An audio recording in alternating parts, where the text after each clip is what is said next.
people shouldn't be afraid to make music. I don't care how good you are. Like, just make what you can with what you have and enjoy it for what it is and stop worrying about whether or not you're good and how good you are compared to other people and just do it for yourself.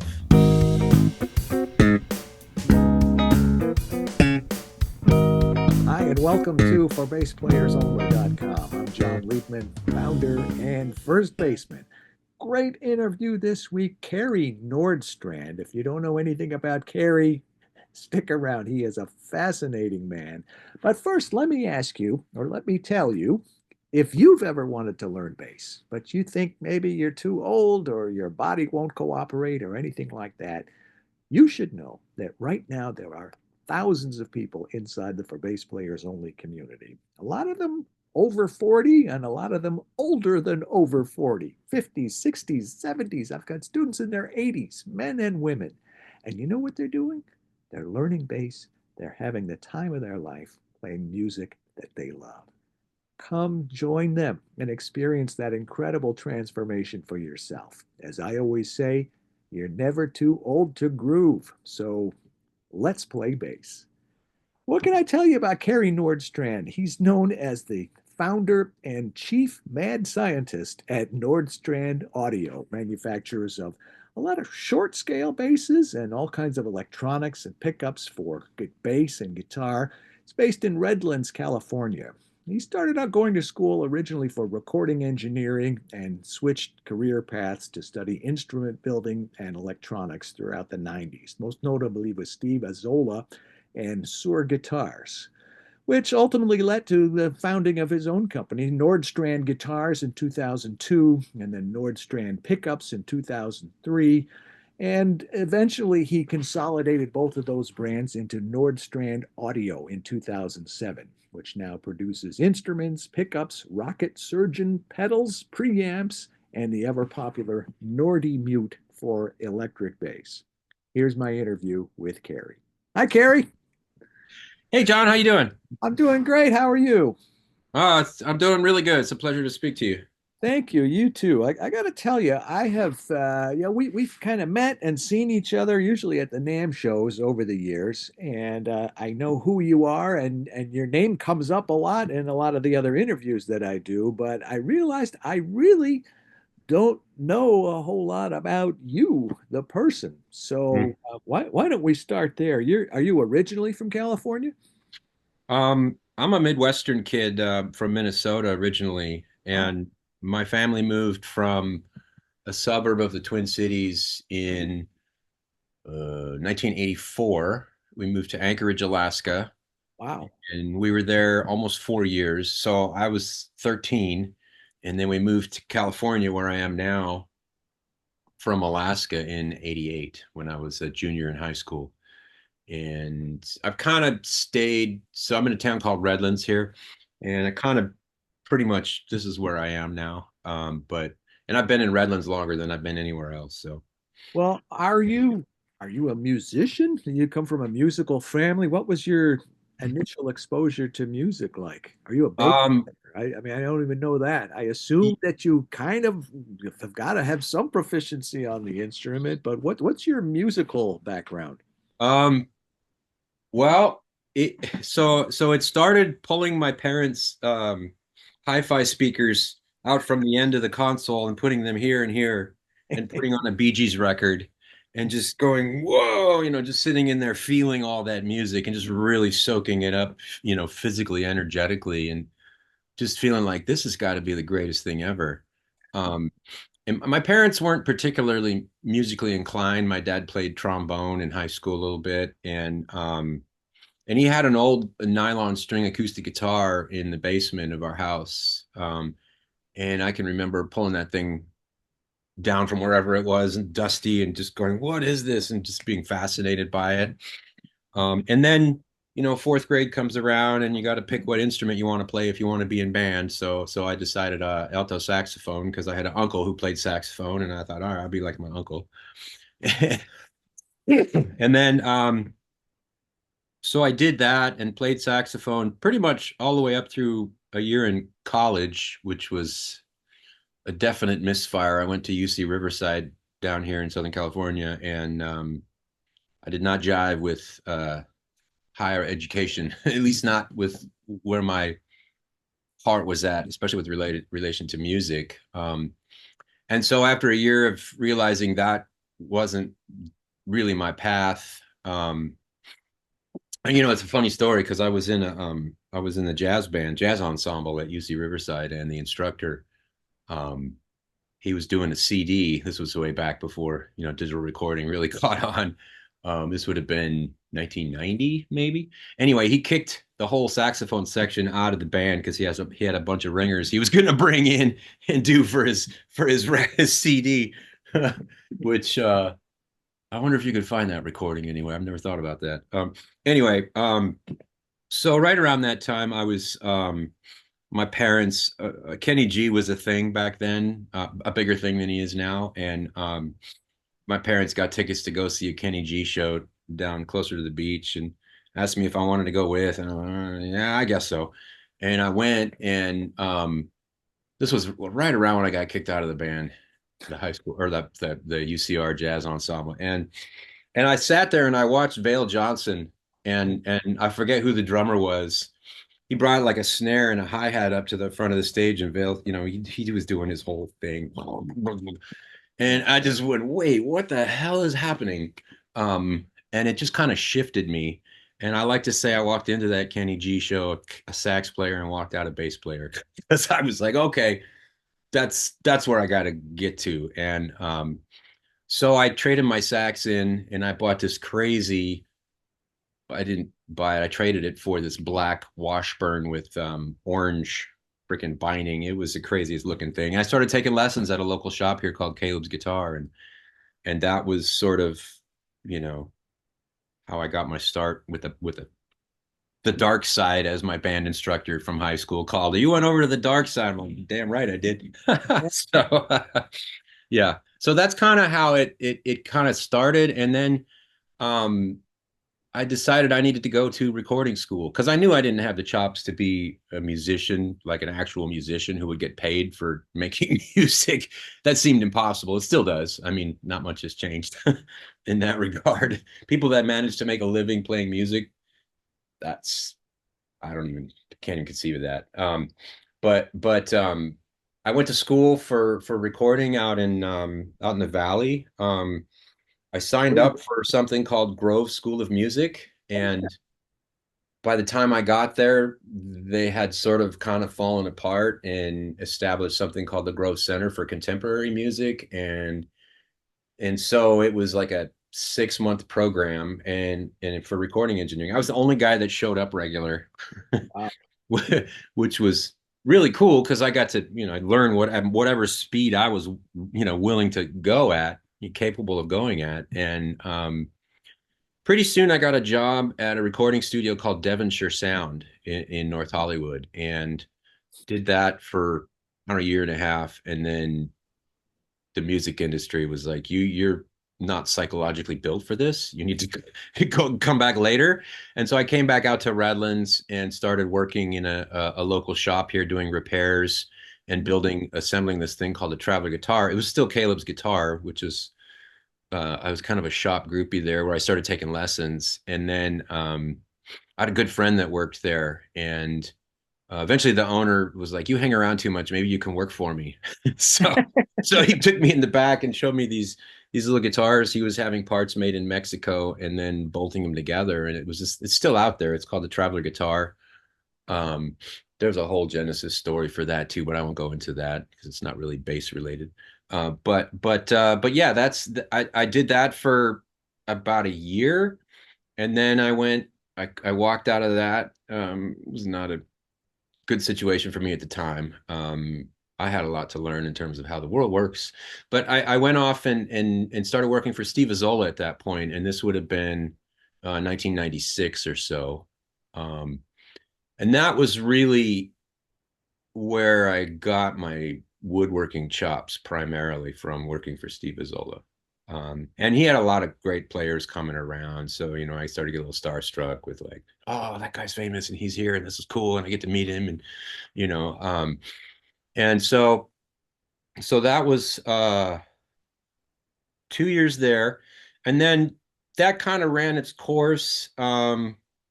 Steve is a complicated fella. Love him to death. He's actually a car guy, a car repair guy. He just does concourse level automotive restoration. I visited him about, well, this would have been 3, 4 years ago, and he was hammering out an aluminum corner panel on a Lamborghini Countach in this garage. I mean, we're talking obscene levels of skill with metal. So I learned a lot from him. He was doing the Ampeg baby bass reissue at the time. Um, but I got pretty burnt out on like upright stuff. I would plane all the fingerboards and it was ebony. It was just a mess.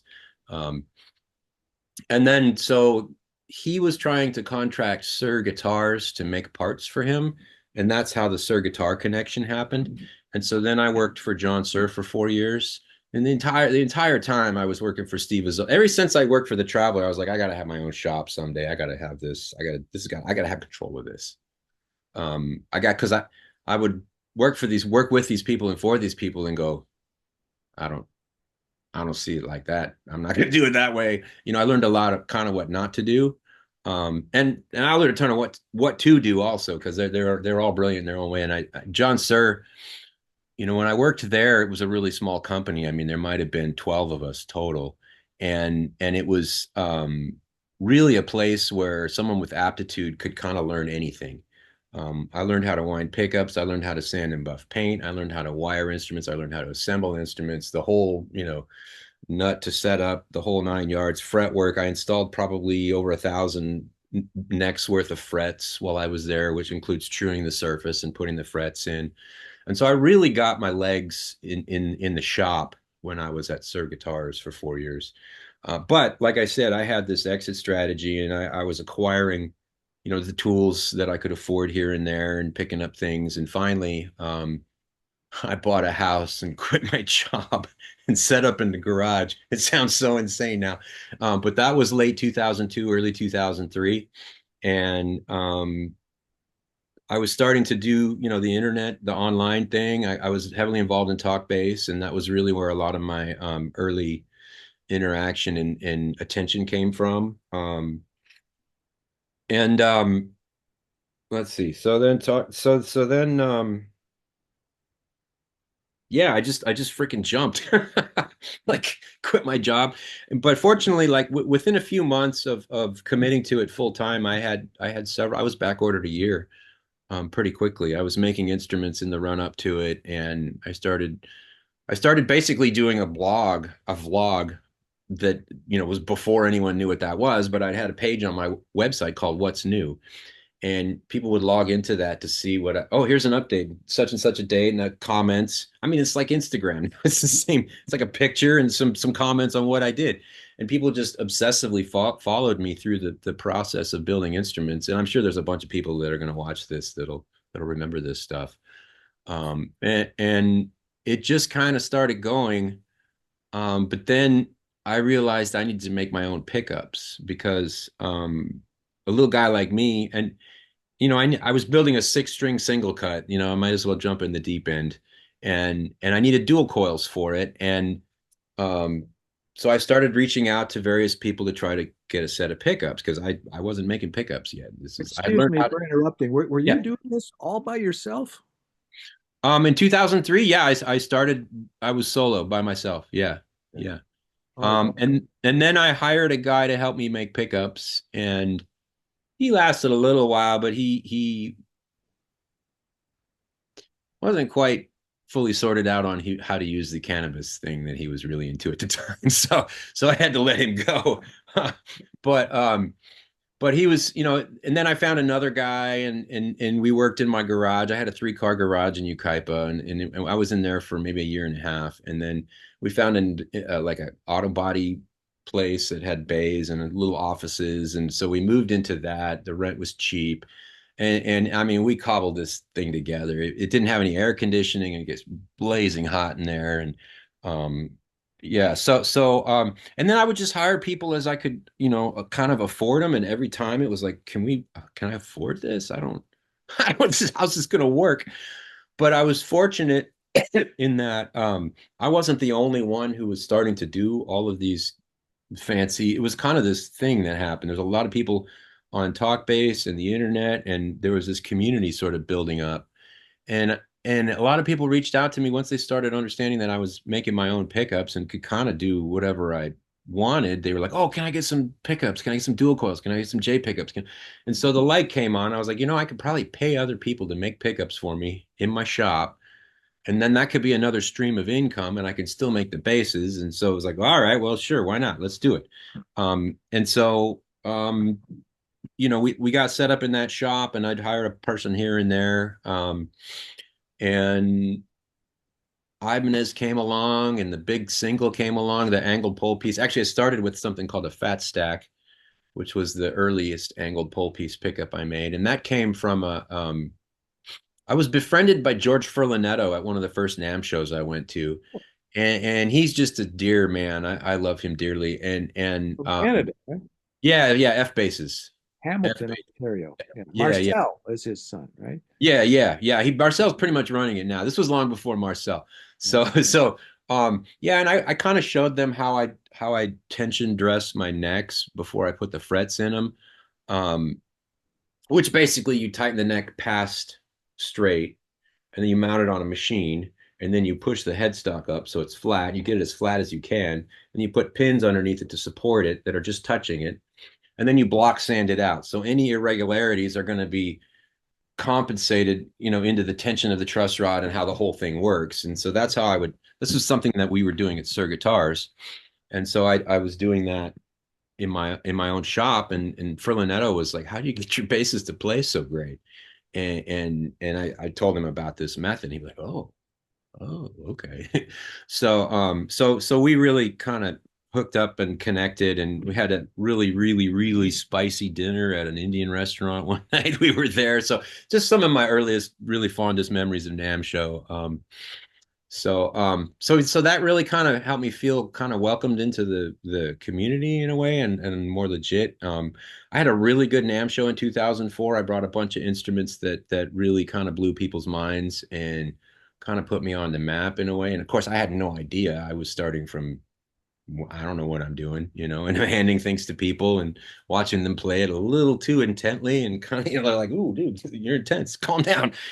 But I really wanted to make, the best instrument. Early on, I had the idea that I wanted to be mentioned in one of the, near the top, when people talk about Federa or, F bass or any of the highest respected brands. I wanted to be at that level. And I came in pretty hot, so people kind of respected everything I was doing right away, and I'm absolutely grateful for that. And then, yeah, so that was kind of how it got off the ground initially. Yeah. So, what are you doing now? What's keeping you busy? What is your main focus these days? Well, my main focus is staying sane. And That that helps me out. entails, yeah, and that entails a multifaceted life these days that has designing and making instruments. This I have a bunch of these 5-string cat basses that are nearly ready for paint. So I figured I'd put that in front of you real quick. And so I have a batch of 5 of those I'm going to take to the painter tomorrow. And I made them all myself here in my shop in over here. I do that. I designed this one, the poly bass. And this is kind of a bass I made for my band. And it's got Polyvox pickups in it here, and it's got a cat style selector switch, cat bass, which I really like the simplicity. It sort of forces you to play and not tweak on your tone too much. Mhm. Does this sound right? Does this sound right? No, just pick a sound and play. And so these are tools I use in my studio. And I have a Luna Apollo, a Universal Audio Apollo based recording system here. I've built some preamps from the 7 Circle audio kit. Um, I designed this room based on what was here, and we kicked the ceiling up because it was a drop ceiling. So now it has a good ceiling. We put all these walls in with sound deadening behind them. They're sort of false walls that are angled. And then I got these amazing studio monitors. Well, they're not studio monitors. They're home audio monitors. They're called KEF audio. and they're coaxial. And then I have a pair of subwoofers over there, and I figured out where to put them in the room, and I built this monitor bridge. So I pretty much built this whole room from scratch. I mean, I didn't do it. I had people help me do it, but it was my vision. And so now I spend as much time in here making and recording music as I do in the wood shop. Okay. And then I have a garden, a regenerative garden in my backyard. I've gotten rid of the grass, and that's turning into this whole, you know, grow your own organic food, be healthier, live longer, be happier, relationship with the planet, all of these things. I have a pretty deep relationship with cannabis. I won't talk about that too much here. I know that's not really your crowd, but so there's all these different facets to what I do, that I try to keep myself interested and engaged. I'm in a band with a buddy. We're making uh, songs pretty regular here. I've never had a co-creative partner musically quite like I have right now, and it's just a thrilling thing because I missed the whole garage band thing when I was a kid. I played saxophone, and I didn't find a bunch of guys who wanted to jam and have a sax player. I wasn't that guy. So then I was too old when I got the bass. There wasn't anybody around to hang out and jam with. So I got to start doing my jam band thing after I turned 50 and started really kind of getting into it, later in my life. And now music is um, really getting to be a big part of it. Actually, I sing, I write and sing and record and do the whole nine yards. So I've always been intensely interested in making music whole cloth, soup to nuts. How can I make it sound? Getting really into the whole nine yards of sort of manifesting a vision that evolves as you do it, I guess. Something like that. Tell Yeah. tell me more about your band. You said you're in a band with a buddy. Are there other people in the band as well? Yeah, well, right. We have an amazing drummer. So Redlands to me wasn't always a musical hotspot, but ever since the pandemic, actually, it's really sort of there's some badasses around here. And we have a drummer. There's a couple guys. One guy went to Berkeley. This guy, Andrew Sandoval. He's kind of like the spiritual heart of this community around here. And then I met him, and then I met this other guy named Ben Marsh Davis, and he went to SC Music School, and he could do anything. He's kind of one of these guys. It's like, okay, dude, whatever. Like, and so and then they're in a band together, and their drummer named Lucas. Um, we've been bringing him in here and pulled him into this band. It's called the Pre-Ecstatic Joy Disorder. We have two tracks out. One's called Gandalf Smokes Pipeweed. One's a cover of an Australian band's tune called Neuroplasticity. This I'm sorry. Yeah, the tune's called Neuroplasticity. The band's called the Peep Temple. And we actually have a music video on YouTube for that one you can go find if you want to. Maybe I can give you a link for it and you can pop it in here. Yeah, do But that. it's got a really fun bass line. And I actually stood in front of Mike and recorded that one. So sang for that one. And we sort of rearranged it, and it's really fun and dancey. It's a good energy, kind of uplifting type of a thing. So my partner in the band, we call him Elder D, and I'm Dr. Feel. And so he would come in. I just kind of let him use my studio. He was a local guy, came out of the Long Beach music scene. He was instrumental in building the studio out there called the Compound. And so I was just use this while I'm doing that, and then I was like, oh, let me put a bass part on this one. And I just kind of come in here and by myself found a really cool bass part. And then I showed it to him, and he was like, okay, yes, let's go. And so it just kind of evolved into this thing now. We've actually played a couple of gigs late last year. And we've got like an album's worth of material. Most of it's his, but lately some of my stuff has been coming along. I came up with this tune it's basically called You Get to Be Here. And then I kind of sort of just spent a session in here, just kind of throwing it in the computer. And then I threw it at him, and he came back at me. And this is why I'm saying I haven't had a relationship like this. I was like, dude, how did you, that's like it came out of me. Wow, the words and just the harmony and everything. And so it's just really fun, relationship that I've managed to discover with this guy here. And this is kind of our place. And we're actually doing some like behind the scenes interviews and things too. I've got a fantastic video guy. Um, and I have that's a whole other thing we can talk about too, is I've got a content creation machine that we're just starting to crank into life here. Um, so Tell yeah. me about that. What kind of content are you talking about? Well, um, I feel like I've been pretty fortunate with the life that I have, and that I kind of really get to do what I want to do mostly. And I feel like I've learned a lot about myself since I had cancer in 2020. I had head and neck cancer on the back of my tongue. Went through a whole horrible, horrifying treatment process with 35 radiations and 6 chemos, and lost my sense of taste to the degree that, my throat was just hamburger. So every time I drink water, it tasted like rancid sand. I had no sense of taste, or it was horrifying. You If got you it look back up though head and now? neck, huh? You got it back though now? Yeah, my sense of taste came back. And ironically, when I was sick and I lost my sense of taste, I got so obsessed with cooking, and I had a master class membership, and I watched cooking shows like obsessively. This guy Aaron Franklin, who's a famous barbecue guy out of Austin, he had a class on there, and I just was like, I'm learning how to cook right now. I'm watching this stuff and just soaking it up. I read this book by Sami Nosrat called Fat, Salt, Heat. I can't remember the four, but that sort of glued everything together for me. And once I got my taste back, I was like, bang, bang, bang, bang. I could cook like I was like, let's go. So it was a really challenging experience, and it was definitely existential. When somebody tells you have cancer and this could kill you, it can cause a shift, and in my case, it certainly did.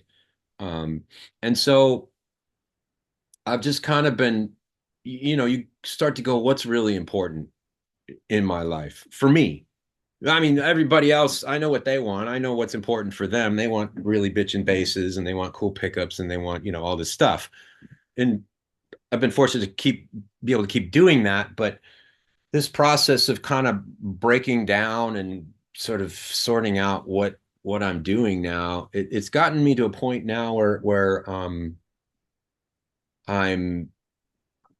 I'm trying to put it into a consumable, YouTube channel size. And it's called Unconditionally Curious. Unconditionally Curious with Carey Nordstrand. So it's going to be a video show about how I kind of figure out what I work on and what I do here and now, like always sort of the one of the main questions I bring up in this is what wants to happen? What wants to happen? If I take my ego out of the way and I don't get attached on, okay, I need to be a badass bass builder, which is what I was all about when I started, right? Look at me. Now it's much more like, oh, what what wants to happen now that I have all this experience and all of this knowledge and stuff to pull from, and if I just am quiet, what resonates and pulls on me and what makes me want to engage? I mean, that's how I approach music. It's how I approach it's kind of everything. So I'm trying to put that in this show through the concept of this unconditionally curious state. Like if you come at it with unconditional curiosity, then you're not bringing anything to it, and you're wide open to potential and possibility, right? And so then things can manifest that you wouldn't have been able to put together if you were stuck in your head and your ego. So that's coming together, and that's going to have facets about how music happens. I started um, finding piles of words, I guess, is another word for writing poetry. So, and it's just part of how I sort out this crazy world we're in now, and how I really fundamentally believe following a creative path is one of the greatest ways to deep self-realization and manifestation. Because if you're creating something out of nothing, that has to come from you.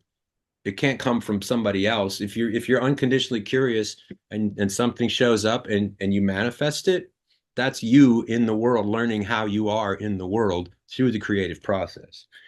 And so that's just we're shooting material regular on that.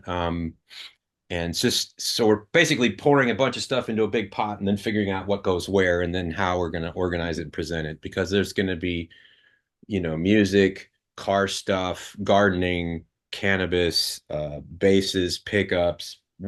It's everything that kind of gets me going because I just want to show people how when you get excited about stuff and you follow that creative process, amazing things happen. And my life has been no exception in that regard. I've had an incredible career lately with, I mean, the cat bases have sold to just ridiculous players far and wide.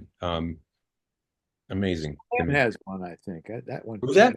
Stu Ham, I think, was telling me Oh, something. does he? Well, we sent one to Berkeley. I don't, if he does, I don't know about it, Oh, but I may be wrong. I thought he did. I don't know. it's possible. It's entirely possible. I mean, Michelle and Cello has one. Oh, Um, John Button. I mean, oh, John Button, Bob Glob. I mean, we have a list on our website. I mean, name a famous player. Almost McCartney.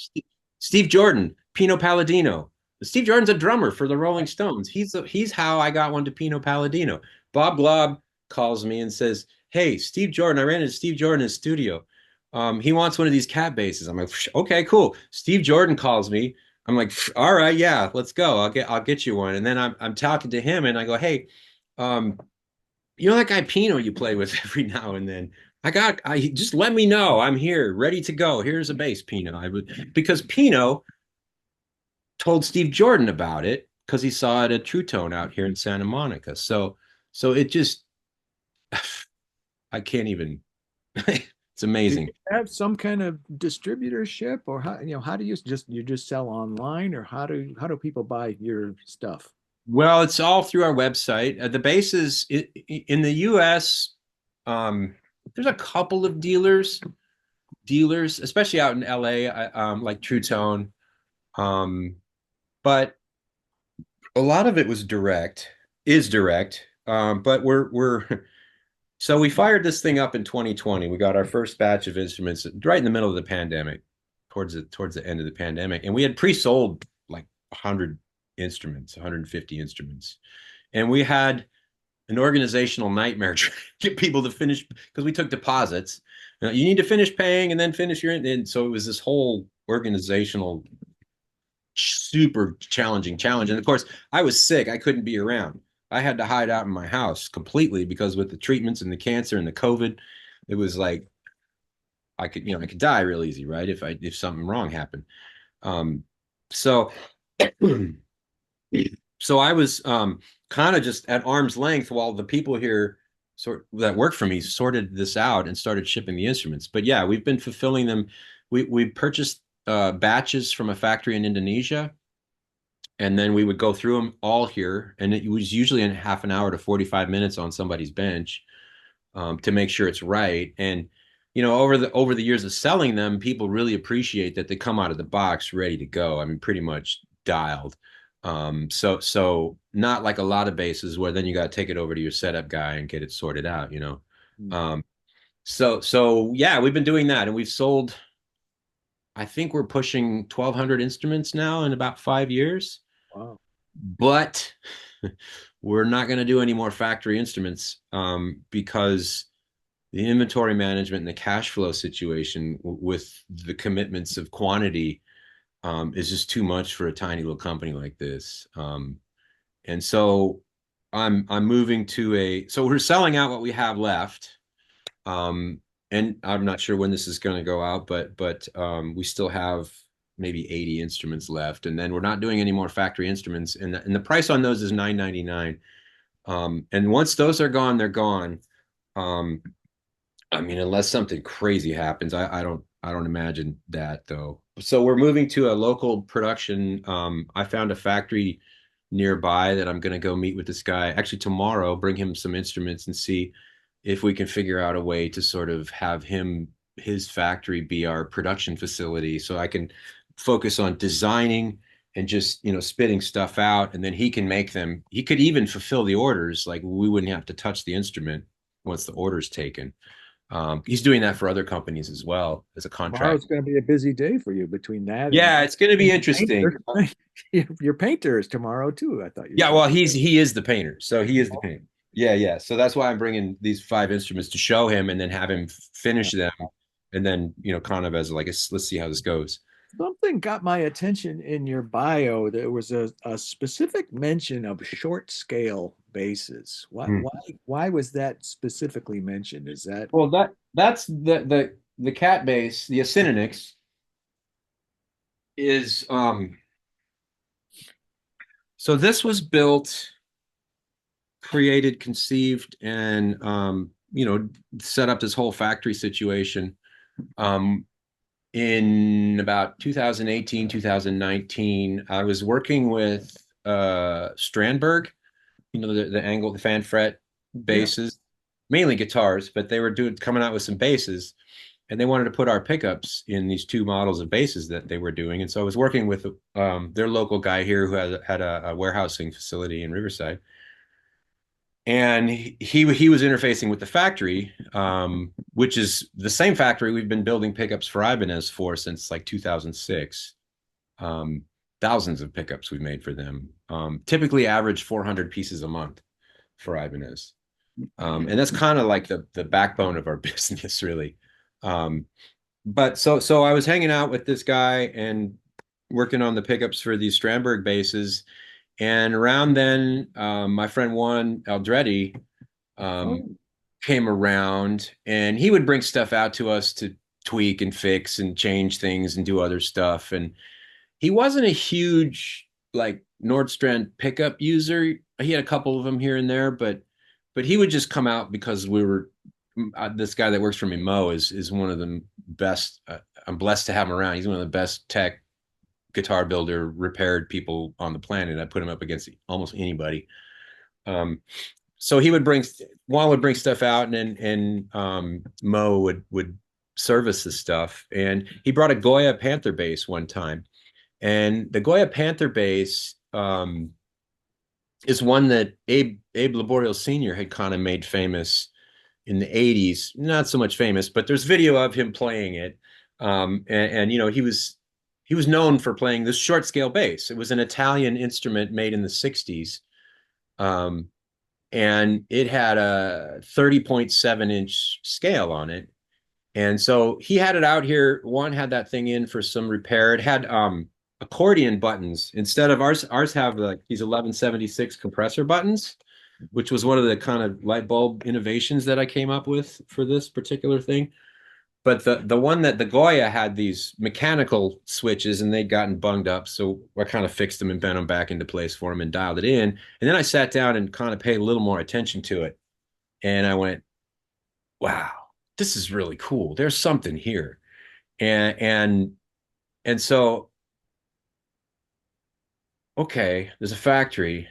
If I sort of redesign a new version of this, like do my take of it, and we could make it in the factory. And so I asked the guy I've been working with, Strandberg, hey, if I did this and designed this, you think we could hit about this price point? And he was like, yeah, totally. And so then I'm like, dang, all right. So then I hit up the factory, and they're like, yeah, all right, cool. I mean, we don't do this with anybody, but we have a long relationship with you. We respect you. And so they kind of gave me a really good sort of entry, like doable volume of instruments to do for our first batch. And so we started taking orders, and it just went nuts. Um, and so 2020, the thing comes out, we sell out our first batch, and then we have to fulfill them, and then we get our second batch. We're just cranking them out. And I'm thinking, I found the goose that lays the golden egg. Um, and then, we cruise along for about 2 years, and then inflation hits. And we had a second container come along, sort of way sooner than we'd thought. We had ordered them, like everybody ordered deep during the heyday of the pandemic, right? And and we got kind of buried in some storage fees and financial issues from that. And we've been just trying to keep it together sort of ever since. And the numbers are just a real challenge for a tiny little company like us to I mean, this is not people look at what you see online and they think, wow, that looks like a pretty together organization. There must be, there's like 14 of us, and it's an ongoing challenge, especially keeping a business going here in California with the way things Yeah. gotten expensive. Are But all the cat bases short scale? yeah, they're all 30.7 inches, even the new five string. That's short even for a short scale, isn't it? Or is that a It's a short scale. I mean, 30 inches is kind of like the bottom of where most people consider short scale. And then, medium is like 32 to 34. That's kind of the general, my understanding of it anyway. why do you think But there's such a demand for short, not just short scale, but short scale bases? well, I think you really got to put one in your hands and sit down and play it. The typical reaction, I hand it to you. You sit down, you go, oh, it's tiny and it feels a little bit like a toy. And you start playing it and you go, wait a minute. This just feels right. And then you plug it in and then you go, hold on a second. And people, as soon as they play like three notes plugged in, they get a big grin on their face. It just makes people smile, this thing.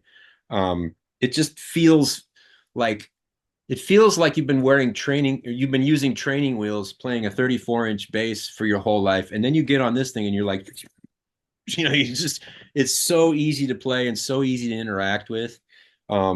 It just turned out to be a massive hit. You know, a lot of my students at For Bass Players Only are older students. I've got students in their 50s, 60s, 70s. I've got students in their 80s.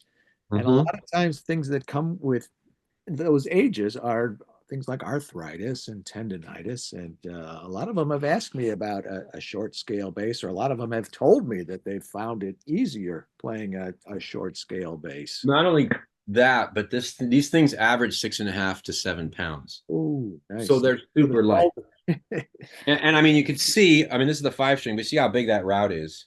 yeah. That really makes it light. This one's soft maple, and they're going to be around the same weight.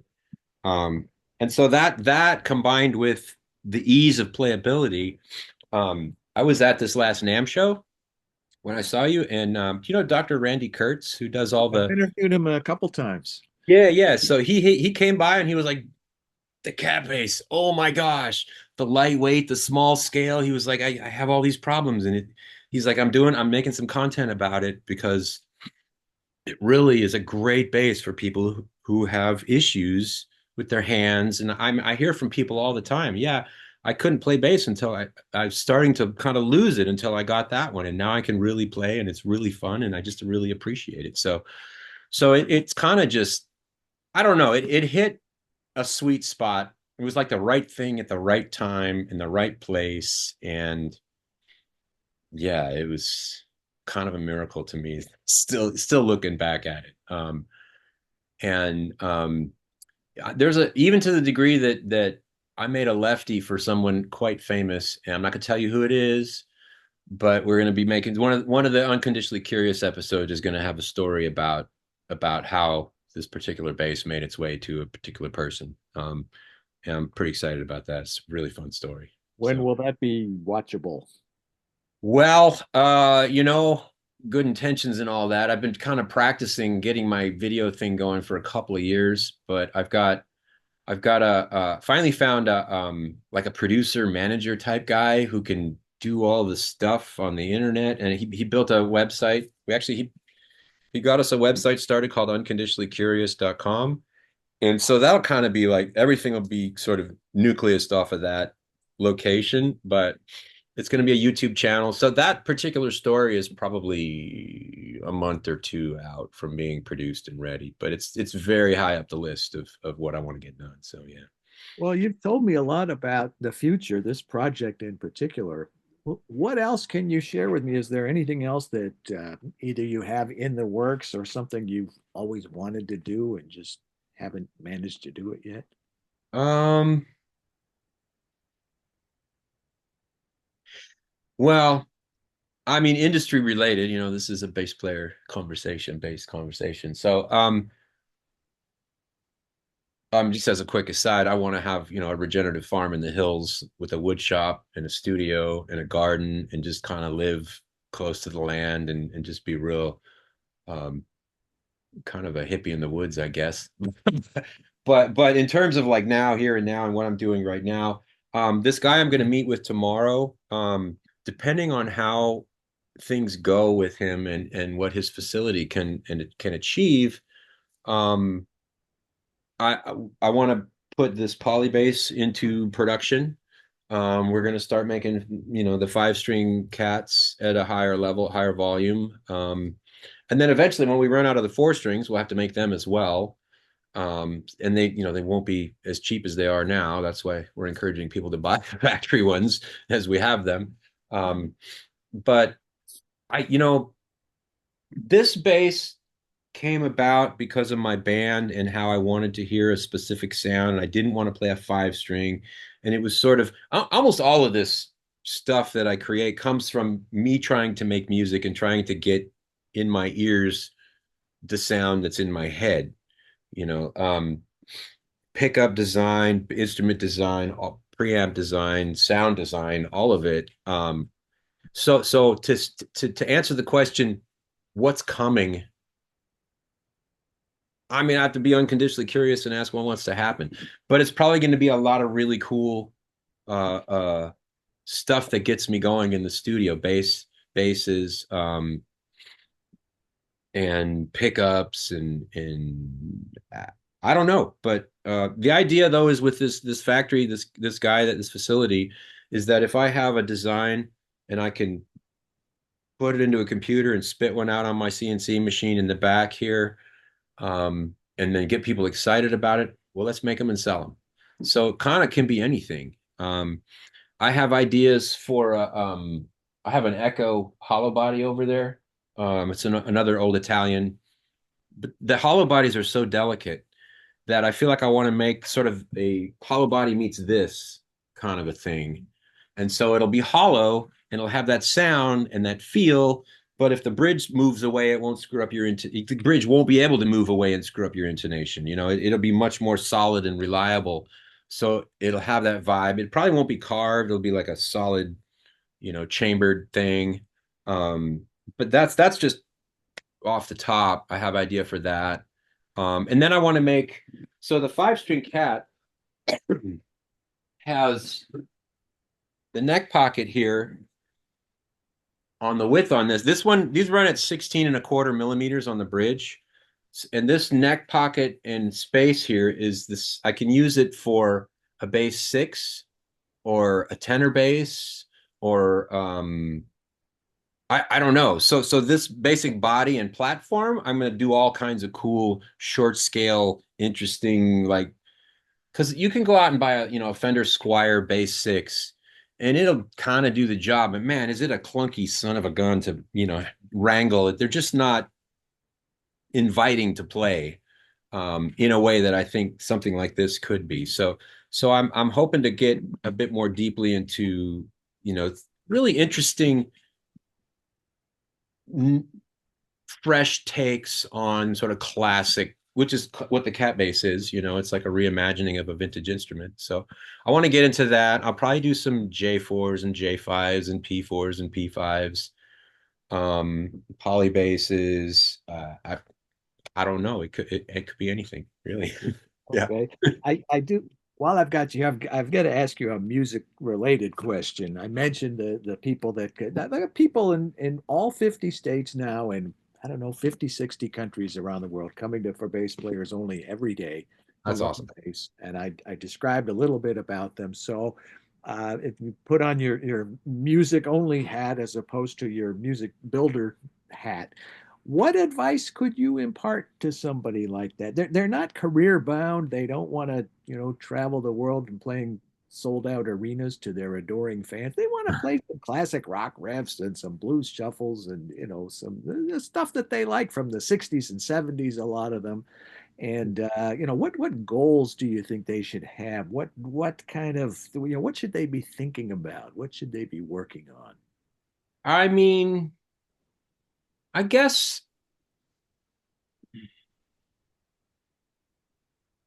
one of the things that I might mention is, I mean, I talk a lot about curiosity, but it really, people get a lot of ideas about this is that and that's that and this is that and everything has a little category and oh, I'm playing the P bass for this because it's that and this is the J bass and this is the Marcus sound and oh, this is the J bass and this is the Jocko sound and I, I think it's fine to use those as jumping off points, reference points, but what's your thing? What's your voice? What gets you going? What resonates and pulls on you? And maybe be curious beyond your what the internet and social media tells you is cool. Just take that in also, but what else is there? Be curious about what excites you and explore um, and play around. Um, you can find things that nobody else has done before. I mean, they probably have, but you don't know it. So there's just a whole world of joy to be found in music. And I think it's connected to being curious and taking risks, just do it. If you're thinking about picking up this bass because and then even oh, this is a good tie-in.